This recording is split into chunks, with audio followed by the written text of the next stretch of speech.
Let us start with the next one. That is question number 5. Let us start with question number 5.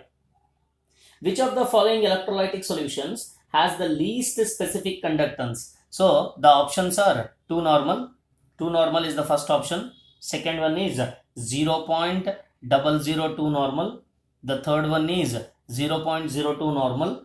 And the fourth one is 0.2 normal. So here they are asking that which of the following electrolytic solutions has least specific conductivity.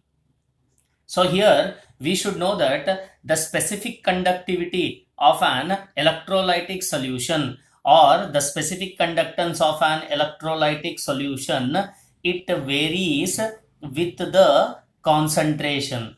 It varies with the concentration of the electrolyte. Means we should know that the variation in specific conductivity changes with concentration of the electrolyte. So as the concentration of the electrolyte or the specific conductance of an electrolyte increases, here the specific conductance of an electrolyte increases with decrease in concentration. Or in other words, I can tell that if the concentration of the solution decreases, the specific conductance goes on increases.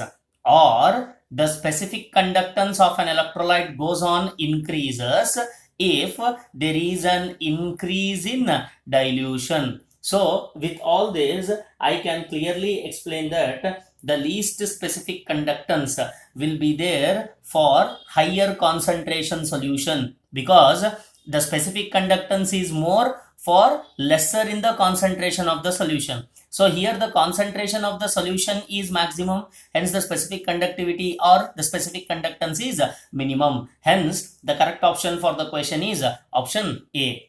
Next, question number 6. The standard electrode potentials for the half cell reactions are, so here they are given certain half cell reactions, that is Zn plus 2 plus of 2 electrons, that will give rise to Zn, where E0 is equal to minus 0.76 volts, and Fe plus 2 plus of 2 electrons, that will give rise to Fe, that is E0 of this respective cell is minus 0.44 volts. They have given the net reaction. So the net reaction or the overall reaction is Fe plus 2 plus of Zn, that gives rise to Zn plus 2 plus of Fe is. So they are asking us to calculate the electrode potential of the half cell or the standard electrode potentials for the half cells. They are asking us to calculate the respective EMF of the cell. So here this is the overall reaction that has been given. So in this overall reaction, we can clearly understand that zinc is losing electrons, because here in this case zinc is losing electrons from this overall reaction and iron is gaining electrons. So when I go through with this representation, so by this overall reaction I can clearly understand that zinc is losing electrons and iron is gaining electrons. So always we know that according to the Daniell cell representation, here in this zinc is losing electrons means it is subjected to oxidation, and iron is gaining electrons means it is subjected to reduction, so that the cell can be represented as, first let us write the cell representation. This cell can be represented as zinc Zn plus 2, which is separated by a salt bridge, written with Fe plus 2 as well as Fe. So here loss of electron, this is nothing but what? Oxidation. This is gaining of electron, which is nothing but what? Reduction.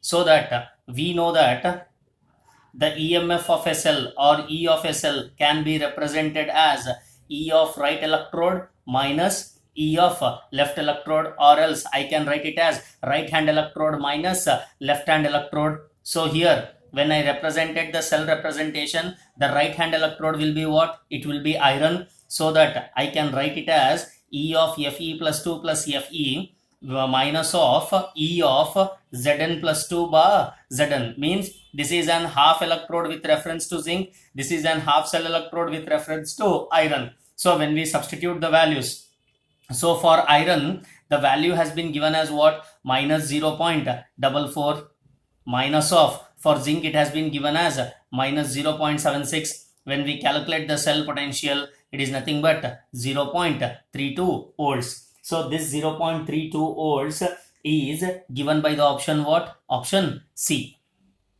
Next one, let us go through with the next question, that is question number 7.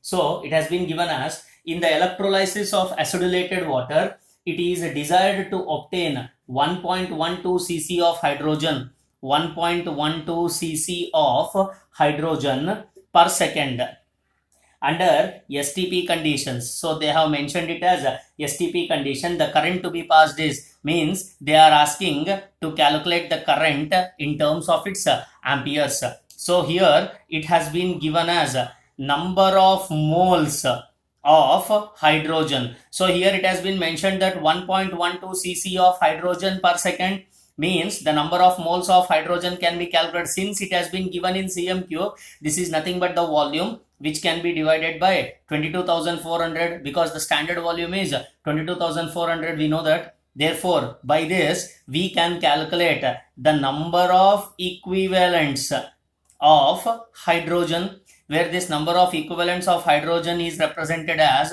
1.12 divided by 22,400 into 2, because it is an hydrogen gas H2, so 2 atoms of hydrogen. Therefore this, when we calculate this, this will be around 10 to the power of minus 4. Therefore by this 10 to the power of minus 4 we can understand that the number of Faradays required, the number of Faradays required is how much? It is 10 to the power of minus 4. Therefore the current to be passed, or the current to be passed in 1 second, because they are asking us to calculate what per second. The current to be passed in 1 second is 1 Farad is how much? It is 96,500 into number of Faradays required is how much? 10 to the power of minus 4. It comes out to be 9.65 ampere, and this 9.65 ampere is given by the option A.